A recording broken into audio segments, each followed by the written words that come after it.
Go ahead and do that now.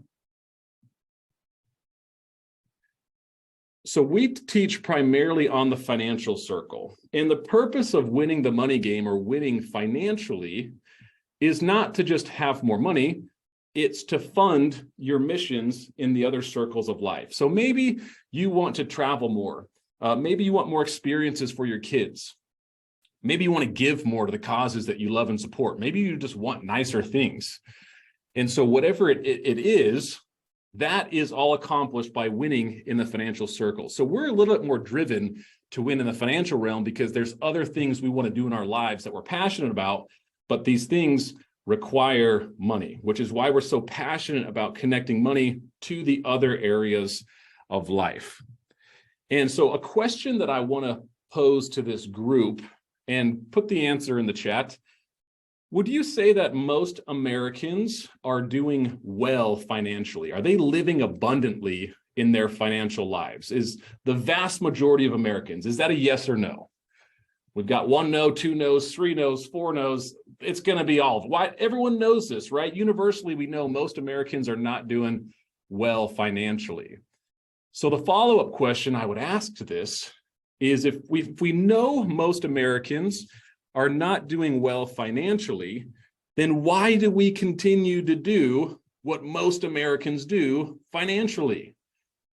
And this is part of our purpose behind showing you how to beat the banks. You see, banks have done a wonderful job of programming you to store all of the money that's going to flow through your hands in their banking system. And this is why our thinking really needs to change. Okay, we are going to address a few problems that we see in America today and how we can just shift a couple of things and make a dramatic impact in your financial circle. So as you know, we're an educational company. And these are 2 pages directly from the book, Becoming Your Own Banker. And I'm going to highlight a couple points from one of the first pages of the book and the last page of the book. Now, part of your homework, if you're on this call, if you're already working with us, then you've already read this book. If you're already working with us, you need to reread this book at least once a year, because as you grow and learn and develop with infinite banking and your financial IQ increases, you'll go back and read this and you'll get a completely different message from it. Isn't that a wonderful concept about growth? We can read the same thing, but we're a different person at that part of the journey. So you end up getting an entirely new message. It's almost like reading a whole new book.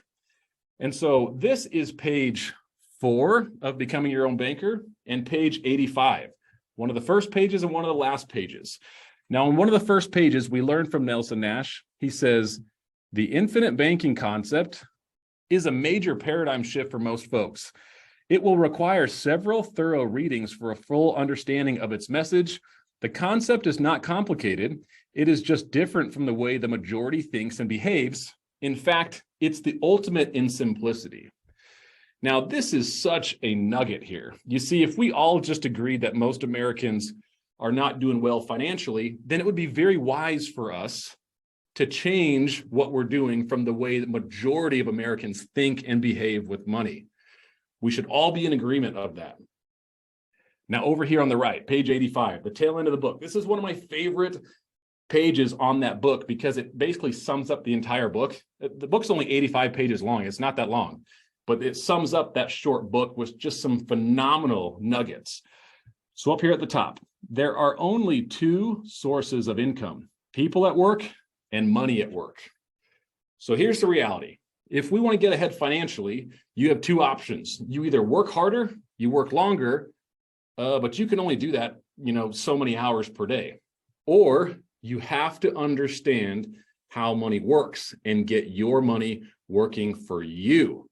This is why I try to flow as much of my dollars through my banking system as possible, because I get to harness the full potential of that dollar for the rest of my life. A lot of my money works for me consistently every day of my life. And I'm working to even enhance this even further. This is a never-ending thing. A little bit further down on this page, if you knew at passive income time that you would be getting back everything that you paid into a system tax-free, would you object to putting more money in it? This is a light bulb that usually goes off, I will say, in the second, third, or fourth year of someone doing this. Once you understand that because the asset we're dealing with is guaranteed, you will absolutely get more out of it than what you put into it, especially the longer you have it. So if you knew you were going to get everything back out tax-free, would you object to putting more money in? And it's why we teach these classes. You see, there's two things I really know about whole life. The longer you have it and the more you understand about it, the more of this asset you really want, okay? Which is why we continually teach. Now, third point, when you get paid for your work, you put all of it into someone else's bank, and then you write checks from that account to buy the things of life. So someone else's bank gets all of your money. If you owned a banking system, wouldn't you want to run all of your business through your bank? This is a powerful nugget right there. And I'm going to be touching on that with a calculator about midway through this class tonight to really show you that effect long-term. You see, we all make money, and we've been programmed to take that money and deposit it into someone else's bank. Most likely Chase, Wells Fargo, Bank of America, one of the big boys. And they get all of our money. Then we write checks out of that to go finance and pay for the things of life. If we just shift our mindset and start funding and capitalizing our own banking system, it's literally millions of dollars for every one of your families. Millions for the average person. Now, the last point I wanted to touch on right here, the best reminder, you finance everything you buy. You either pay interest to someone else or you give up interest you could have earned. There are no exceptions. If you can understand that one principle, the entire concept of infinite banking will make sense to you, because what happens in every decision of our life, we are either paying up interest payments to use someone else's money, or we save up and use our own cash and give up the interest we could have earned. That's what we call an interest cost. Now, an interest cost never goes away. That sticks with you the rest of your life, and that has a huge impact on your wealth long-term. Which is why when people see this and they finally get it, they say, where were you guys 20 years ago? And so the earlier you can start this and then start teaching the next generation, the better off we're all going to be. So let's go down a little bit further, and we are going to talk about banks and why they are buying so much insurance. So I really want you to think about what's going on. You see, here at Factum, we're an educational company. We empower others to really think. And so this is why I don't ever want to be a financial advisor. Nothing against financial advisors, but I think banks and Wall Street have done a very good job of telling us not to think. They just want us to do certain things. They never want us to stop and think about it. And I want you to think about it. I want you to question everything we're teaching you here. You should ask questions. We should stop and analyze stuff and really think about this. Okay, because as Americans, there's two big problems that we see in America. Number one, how much money we save, and then where we keep that savings. So right now, Americans are saving less than 5% of their income. This is a huge problem because we live in the wealthiest country in the history of the world, but we have one of the lowest savings rates. If we don't learn the behaviors of money and how to increase our savings, we'll never end up building an opportunity account that we can go leverage to purchase assets that increase our cash flow and help us win the money game. It's very hard to win when we don't treat our money with respect and we save very little of it. And so one of the problems we're trying to address here at Factum is we want to increase the savings rate with Americans from 5% up to 10% and hopefully closer to 30%. If you can stay in that 10 to 30% range, you are doing twice as good as most Americans. Now, if we want to be average, save 5%. If you want to be above average, you got to at least save 10. And if you read any book on money, Rich Dad, Poor Dad, The Richest Man in Babylon, Tony Robbins, Master the Money Game, Dave Ramsey, Total Money Makeover, all of these books are going to encourage you to save 10% of your income. That's just the standard number. If you want to be exceptional, try to get closer to 20 or 30% of your income saved. That might take you a little bit of time to get there, but it's well worth it. And the next problem that we see is where we keep that savings. You see, with all the money that we make from our active or passive incomes, we are taught to keep that money over here at a bank. Why? Because the bank said, we will keep it safe for you, and in case you need it, it's liquid. You can use it. But here's the frustrating part, is once I started studying these banks, and I learned that, Chase Bank, which is my personal bank of choice, they have over $12 billion of BOLI, or bank-owned life insurance. You see, the banks choose very intentionally to save their money with insurance companies. Now, isn't that ironic? Because they'll never tell you this. They will tell you to save with them so they can use your money. They're going to pay you next to nothing to leave it there. I was just at Chase Bank not even a couple of weeks ago. They were paying 0.01 to 0.02 on their savings accounts. We're going to look at that in just a second. Meanwhile, they are saving as much money as they can with insurance companies because they get a slew of benefits by doing that.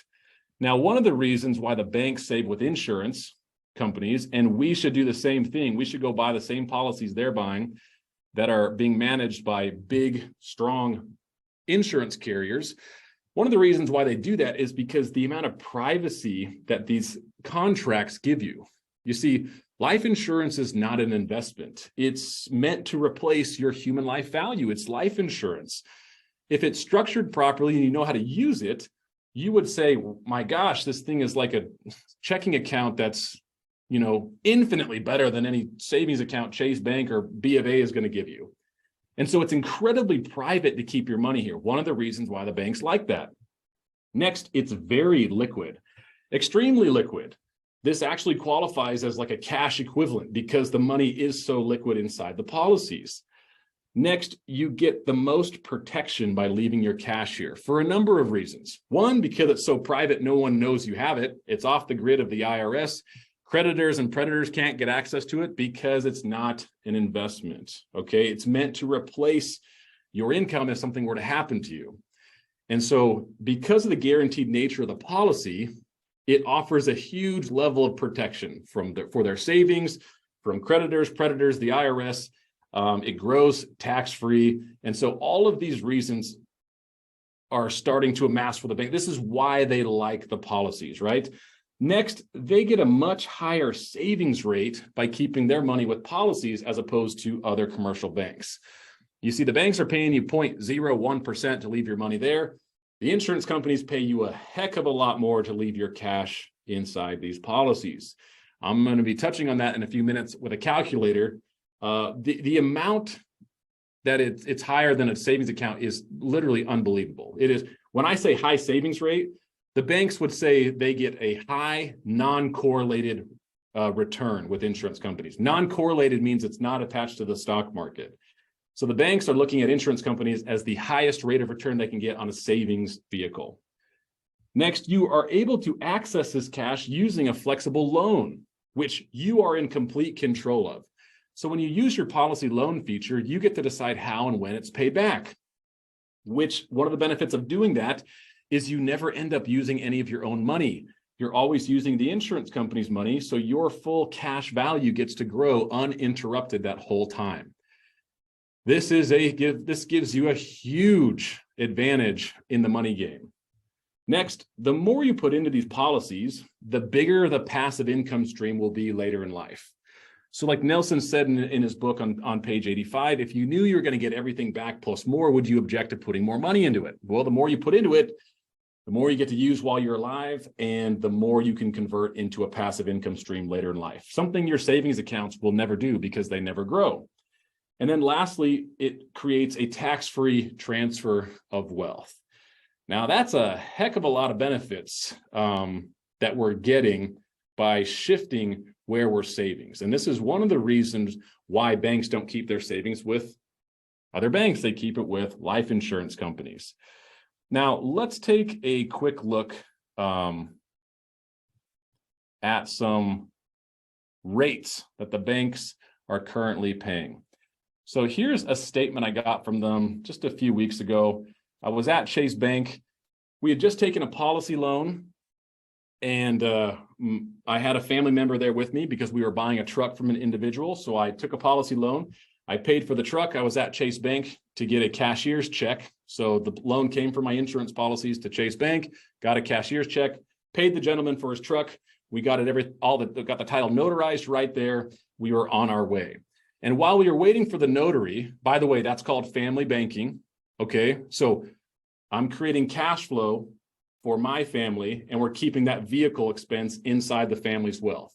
This is a concept called family banking, which I'll be teaching a course on that in the next few months.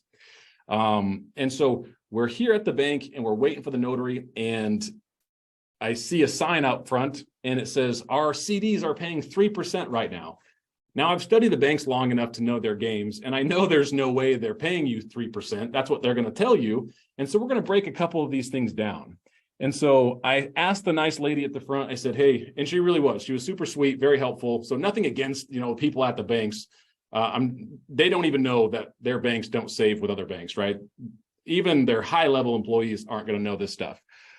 And so I said, hey, can I get some info on those CD rates? And she said, yeah. So she printed me off a bunch of pages, and I scanned these into so we can look at this for our class tonight. So this is as of December 30th, 2022. Now, what we'll notice on here is their Premier plus checking, they are paying 0.01%. Now, down here at the bottom, if you have what's called these relationship rates, so private client savings, I don't know what you exactly need to qualify for some of these, but man, if they really like you, they're going to pay you 0.02. Okay, so 0.02% on their savings accounts. Now, it's not really 0.02. This is what we call a gross number. You see, the banks, Wall Street, they love to talk to you in gross numbers, 0.02. But the problem is, that's not what you really care about. What you care about is the actual return, or the net return. Because what you have to do is you have to minus the taxes you would have paid on that 0.02 and any fees associated with that account. When you factor in those two things, you're actually losing money keeping your money with the bank.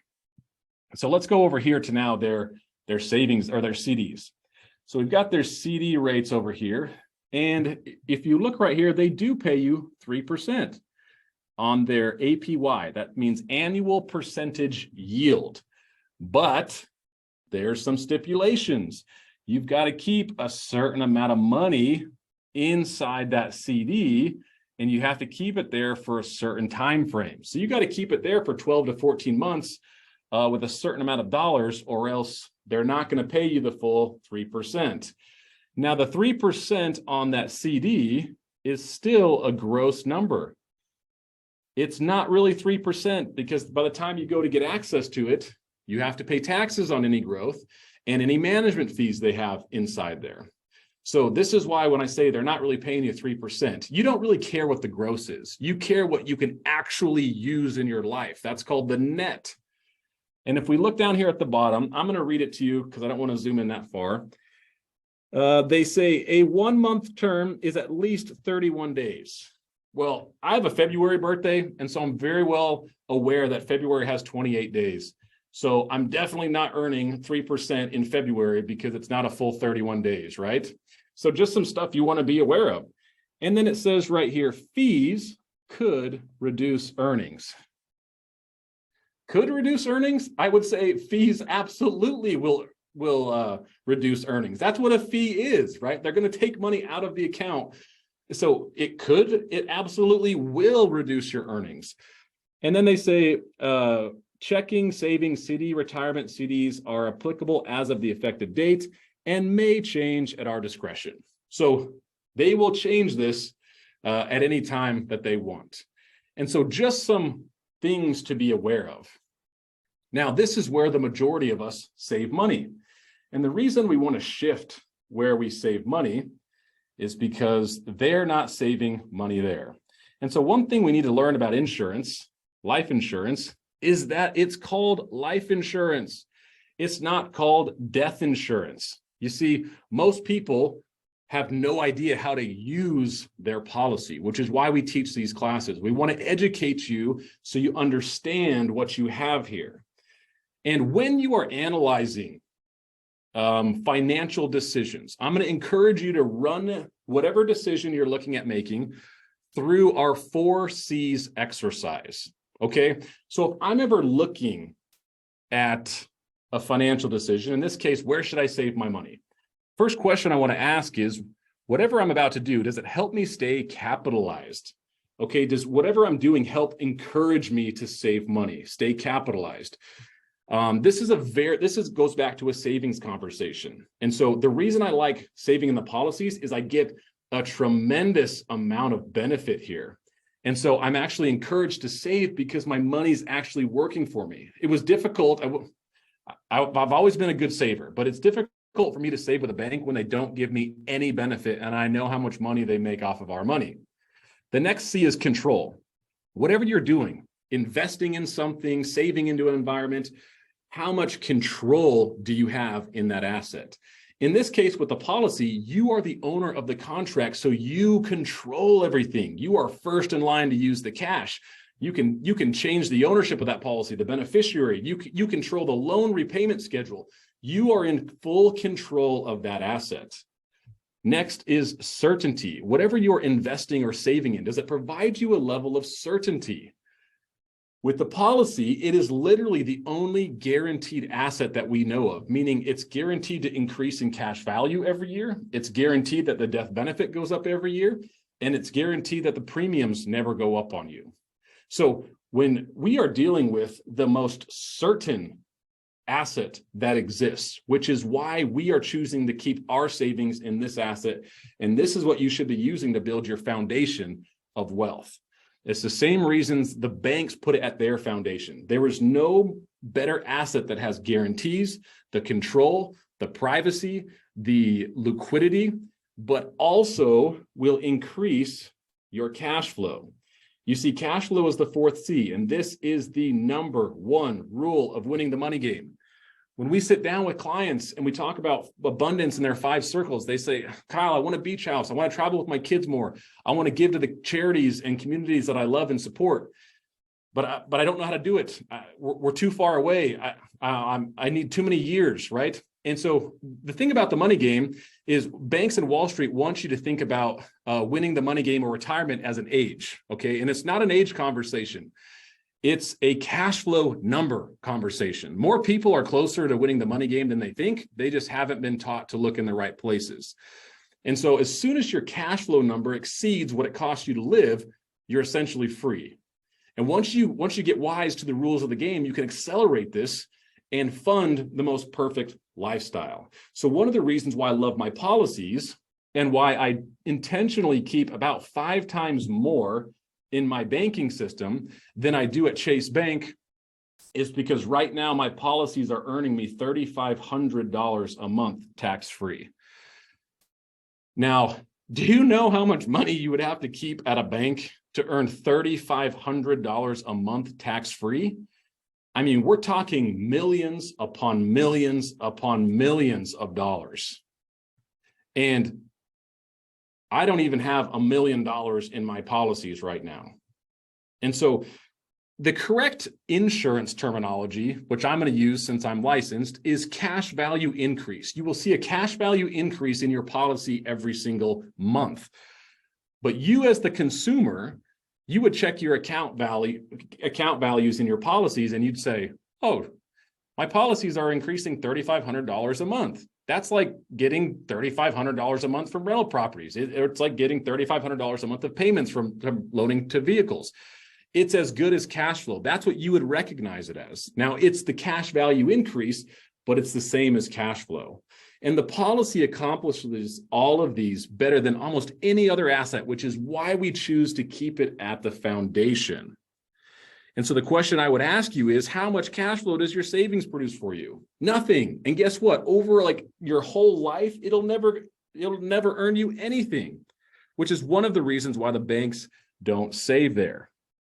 Now, I'm going to pull up a calculator from Truth Concepts. This is called a funding illustration calculator. And one of the interesting things about whole life insurance is when we talk about the rate of return inside a policy, we are always talking in net numbers. See, banks and Wall Street like to talk in gross numbers, but we always talk in net numbers. So I've got a $20,000 a year policy here, and we're going to look at a 40-year time period on a 35-year-old individual. Okay, so you got the cash value increase here, you've got the death benefit here, and if we pull up the rate of return, this calculator will tell us the permanent life insurance internal rate of return is 3.36%. Now, this is why if you talk to people and they know a little bit about whole life, they'll probably tell you, yeah, whole life earns about 3 to 4% every year. But see, even that's not 100% right, because that's still a net number. No one else in the financial world talks in net numbers. And so the other part is this internal rate of return. This is a pretty complex subject because the only way to truly identify what the policy is earning every year is you have to add up all the premiums you paid in, and you take the ending cash value, divide it by the number of years you have, and it's going to spit out this number. And that's what internal rate of return is. It means in order to go from 11,702 the first year down to 1,692 the last year, you would have to earn 3.36 in this account every single year to come up with that number. Now, it's kind of a complex formula, but this is why this calculator is so amazing. So people like me can understand what's going on here, because I'm not a highly analytical person. But this 3.36 is not exactly what it seems. You see, if you wanted to compare that to a savings account, that's a gross number. We have to say, well, let's put those in the same light. So what if we had some alternate investment that had a management fee of 1%, and let's say you were in a 30% tax bracket? So what this calculator is now showing us is that saying if you had some alternate vehicle, okay, the interest rate that you would need to match the permanent life insurance cash value would be 5.86%.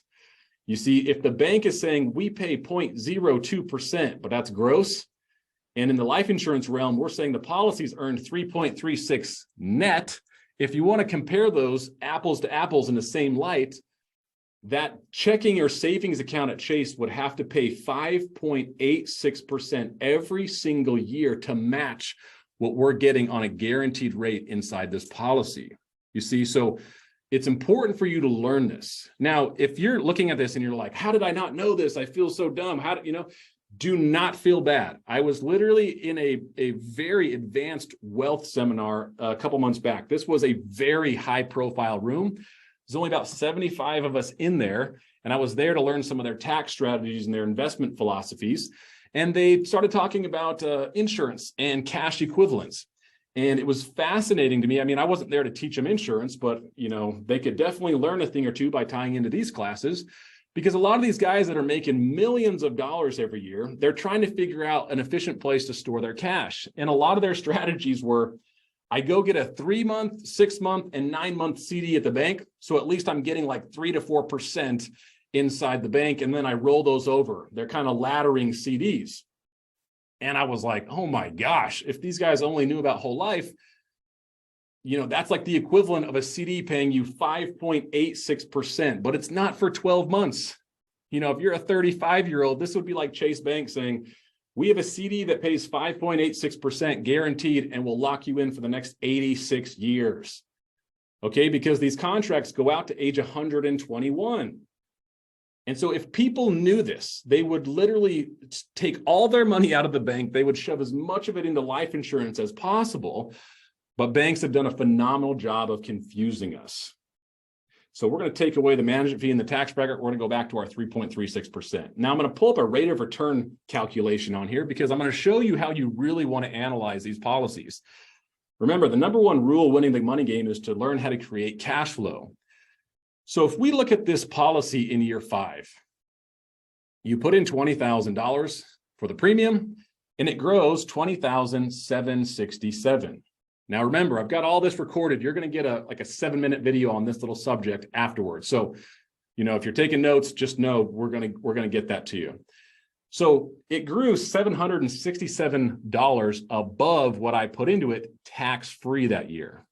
So once again, I'm a life insurance agent. I'm going to call that cash value increase. What you as the consumer would say is, man, that's a checking account that earned me $767 and I only have 81,000 bucks in that account. You know, that's more than you're going to get in 10 lifetimes keeping $250,000 in a savings account. Let's go to year 10. You put in $20,000 that year, it grows by $25,822. Or you put in $20,000, it grows an additional $5,800.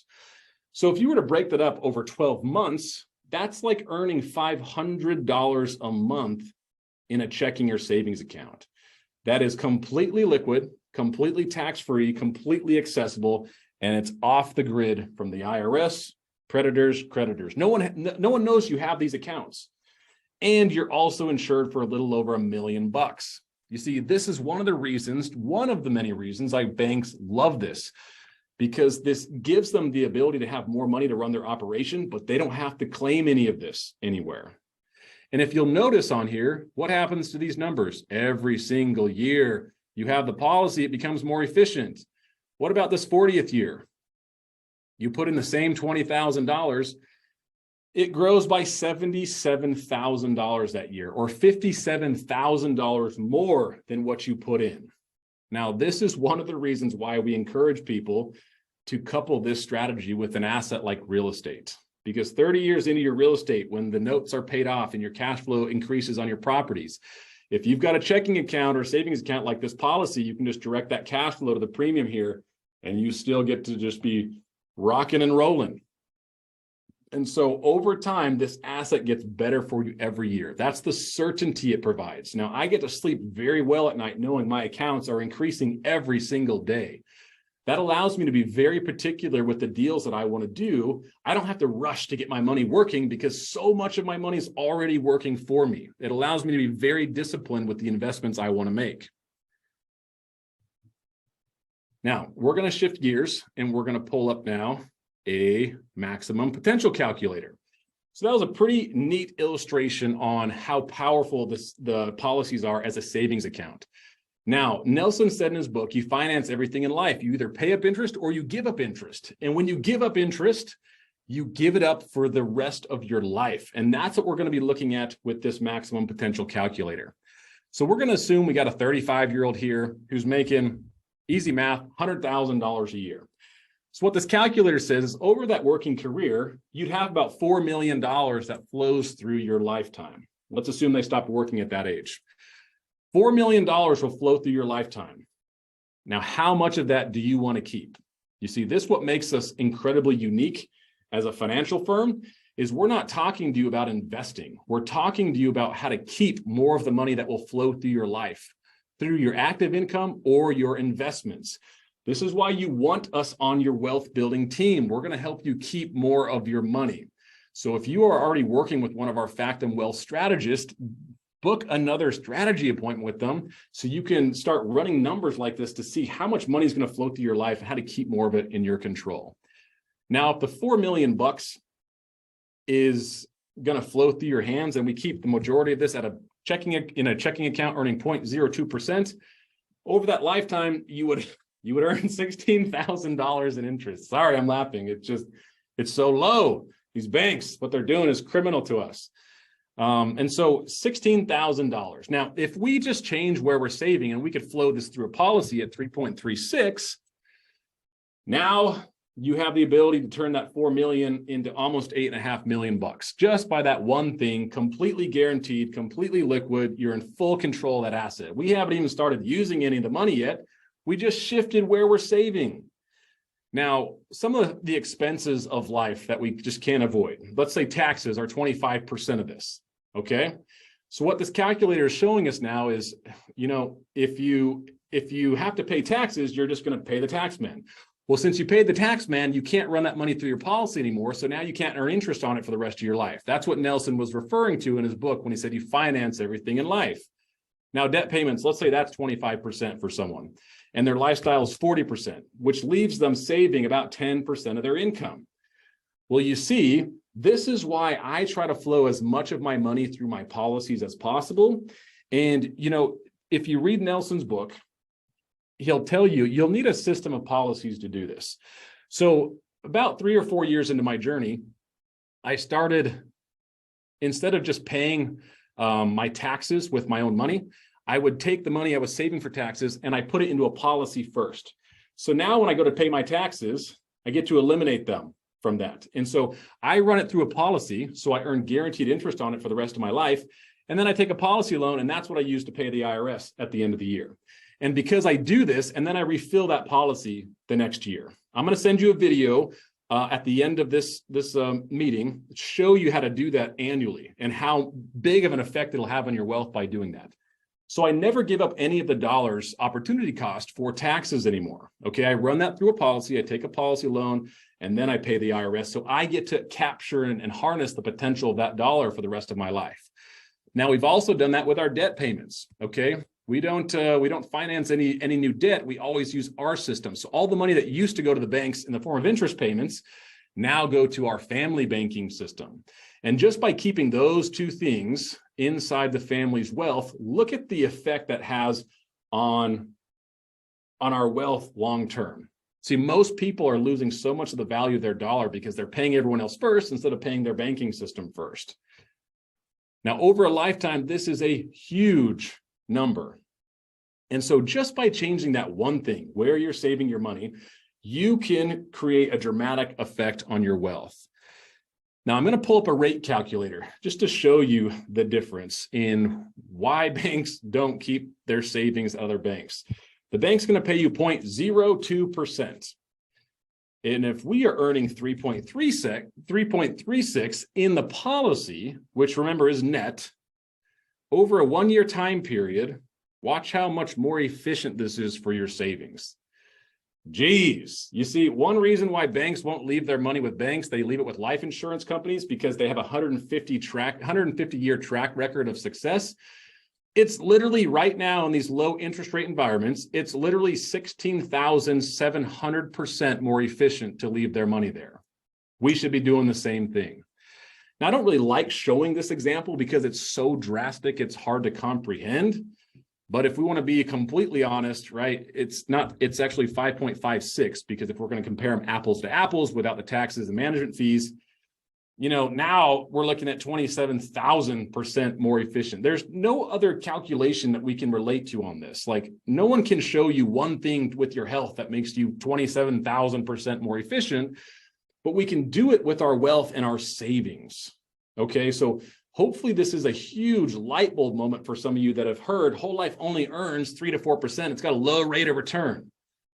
Well, it's actually not, because when you actually understand the asset and that it's not an investment, it's a savings vehicle. It's literally the greatest savings vehicle in the entire world, which is why banks love to store billions of dollars there.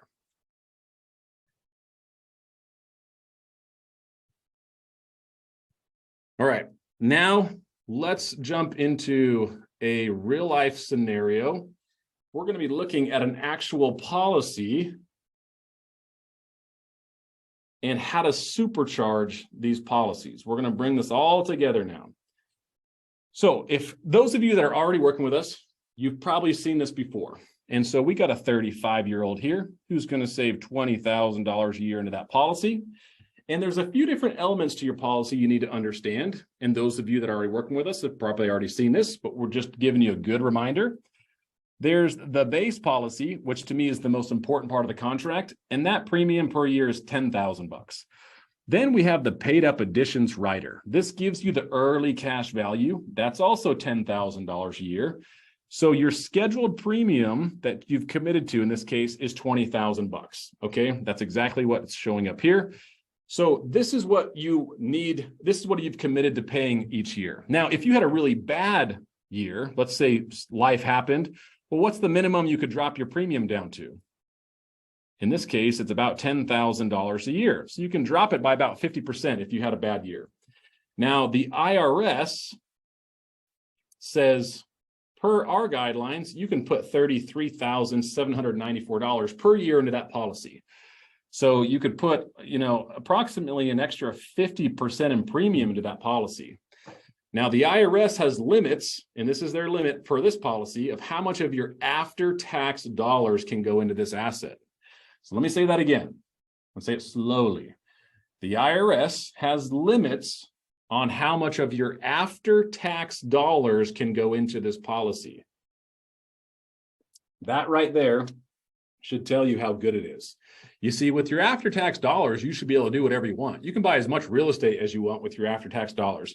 You can buy as many stocks as you want with your after-tax dollars. But the IRS says with insurance, you can only put so many dollars into that because they know as soon as it's in there, they can kiss that goodbye for generations.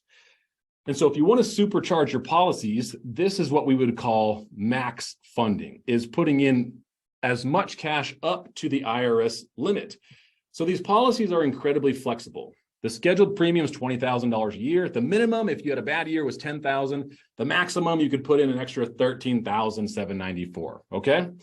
So we're going to look at two policies side by side. I'm going to show you the dramatic effect it has on your system when you add in additional premium, especially early on. So over here on the left, same thing, 35-year-old putting in $20,000 a year. This is what we're going to call the normal banking policy. And over here on the right, same exact policy, 35-year-old, except this time we're going to put in an extra $10,000 in premium for the first 3 years. This is what we're calling the supercharged policy. So over here on the left, the total premium that we're putting in is $20,000 a year. Over here on the right, we're putting in an extra $10,000. So we put in $30,000 in the first 3 years, and then we scale it down to the $20,000, just like the other one. So we're only putting in an extra $30,000 into the policy on the right. Now, let's compare these. If we go to year 15, the cash value in year 15 on the normal policy is $335,000. The death benefit is $1.4 million. Over here on the right, same year, 15 with the supercharged policy, you've got $383,000 in cash and $1.5 million in death benefit. So you've got about $50,000 more in cash value at year 15 than the other one because you put in $30,000 additional inside that policy within the first 3 years. So going back to Nelson's problem, you finance everything in life. You either pay up interest or you give up interest. This is why I try to run as much of my money through my policies as possible, because I capture that interest cost every year for the rest of my life. Now let's scroll down. Let's go to like year 45. Over here on the left, year 45, you've got $2,091,000 in cash value, and you've got $2.8 million in death benefit. On the right, with the supercharged policy, you have $2,238,000 in cash and $3 million of death benefit. That is a significant difference now, a little bit later down the road, because your money is constantly compounding at that interest rate. Now, let's just go to the end of this potential contract. Let's say that 35-year-old is now age 100. We're 65 years into that contract. They would have $4 million in cash value and $4,287,000 of death benefit. The supercharged policy, which we put an additional $30,000 in, same year, 65, age 100, you would have $4,258,000 of cash and $4.5 million of death benefit. So that initial $30,000 you put in the first 3 years equaled an additional $250,000 in cash during that one individual's lifetime. Now, some of you that are working with us, you guys overfund your policy year after year after year. So imagine putting in that extra $10,000 every single year consecutively into this policy. That is going to have a huge impact on your wealth. And it's why I try to run as much of my income passively and actively through my systems of policies, because once you understand that the policy doesn't actually slow you down, it helps you speed up over time, but it offers you more control and more certainty while you're doing that. This literally benefits every other financial decision you're making, which is why we call it an and asset.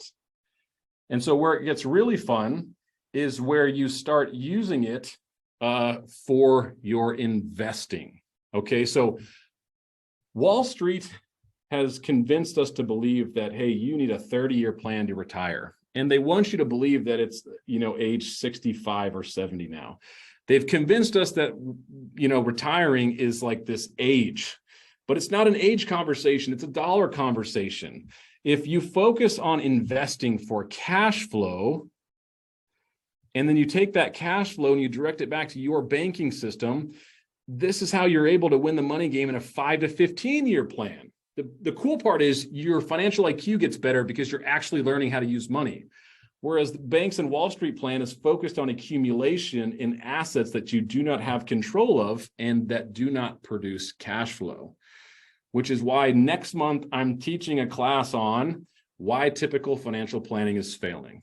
Okay, so as part of the additional resources for this class tonight, we're going to be sending you the Eventbrite link to register for the next class next month, which will be basically how to focus on investing for cash flow and what happens when you direct that back to your banking system, what that looks like. And so this is how you can take Wall Street's baloney plan, 30-year plan, and you can condense it down to a 5 to 15-year time period. So my personal example, it took us about 8 years to win the money game. Okay, and I didn't start with anything. We started with saving 10% of our income. If I can do it, any one of you can do that. We have a lot of people in our network that are hitting these marks within this time frame. In March, I'm going to teach a class with one of our wealth strategists who's a 29-year-old millionaire, teaches real estate. And he was able to do this with real estate, investing with cash flow, okay, investing for cash flow. Then he found us in infinite banking, and now we're going to accelerate everything for him. And so make sure you tune in to these once a month deep dive workshops where we'll coach you and teach you how to do this stuff. Because as cool as what it is that I just showed you today, when you start investing in the right things, in cash flow, and you take that cash flow and now divert it back to your banking system, it puts everything on an even bigger supercharger because now you have money working for you in multiple places. And so what I'm going to do now is we are going to I'm going to take a few questions because we still have a few minutes left, but here's the additional resources I'm going to send out to everyone. So if you registered for this event, you are going to get a recording. It's still loading. Come on now.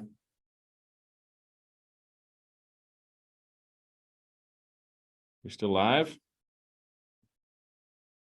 There we go. Is that audio still good? Someone give me a thumbs up in the chat. We're good? Okay. Must have just been on our end. So you're going to get a recording of this workshop. I'm going to send you a quick video describing that funding illustration calculator I showed, which will help prove the point that whole life is the world's greatest savings account. I'm going to show you how to use that policy to direct your tax money through so you can recapture, redirect that interest cost and keep it in your control, which is what banking is all about, controlling the flow of money. I'm going to send you a video on the difference between saving money, investing, and speculating. See, banks and Wall Street have done a very good job fooling middle America to think investing and speculating are the same things. For my opinion, most Americans are speculating, but they think they're investing, which is why they consistently lose. And I'm going to tell you how to separate those two words so you understand what you're doing, because once you actually start investing, you only invest in things you know and understand. And when you invest in things that you know and understand, you rarely lose. And it's really easy to win the money game when you never lose. Now, banks and Wall Street want you to lose, and they want you to think that's part of the plan because that's how they get your money. And so that's going to be a good video for you to touch on before I teach the class next month. And then I've got a quick video on how to supercharge your policies, which will kind of reinforce some of these concepts here. And then you're going to also get the invite to register to our February deep dive class. So I'm going to go ahead and leave this on there for right now so you can kind of see what the additional resources are that we're going to send out. And I would love to take some questions if anyone's got them at this time. All right, I understand the annual expenses and how to easily use the system for those like taxes and such, but is there a way to truly run every penny through efficiently while paying for everyday expenses, food, gas, etc.? So yes, it does take some time to build a system that you could run every dollar you have through it and then use it for expenses. I will just say that, you know, a lot of people start down that path and they think that's something they want to do, until we really start having some conversations about investing. And then usually that conversation shifts and they realize they don't need to finance expenses of life. They'd be better off using their policy to purchase assets like real estate that produce income, lower your taxes, appreciate in value. And so it is possible. I can send you a snapshot of my system too. It's taken me about 8 years to build a system to where we could finance everything that we are doing in a year. But I'm purposely not doing that because there's greater opportunity out there to invest in things as opposed to finance, food, gas, etc. But great question. What other questions do you all have for me tonight?